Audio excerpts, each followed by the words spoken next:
بعض خلک دی هغوی چې وایي چې په دې ملګرو کې یو ملګری د غوښې نیت وکړي د ټولو قرباني برباد ده.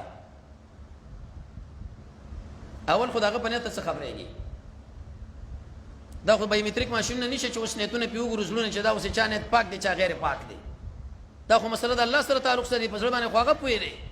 ځکه د اهل سنت والجماعت اتفاقي فیصله ده چې د غیب علم فقط او فقط یوازې رب العالمین لري، بل هیڅ چا له نشته.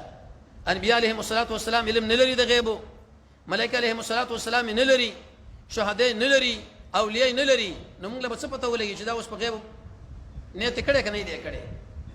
خو دومره به ووایو انسان چې کله قرباني کوي په دې قرباني کې او مقصود بذات دا فقط او فقط خالص او خالص د رب العالمین رضا غني، و الا که چیرته ورسره دویمه مرتبه کې نیت دغه کې وکي هیڅ نقصان قرباني کې نه راځي.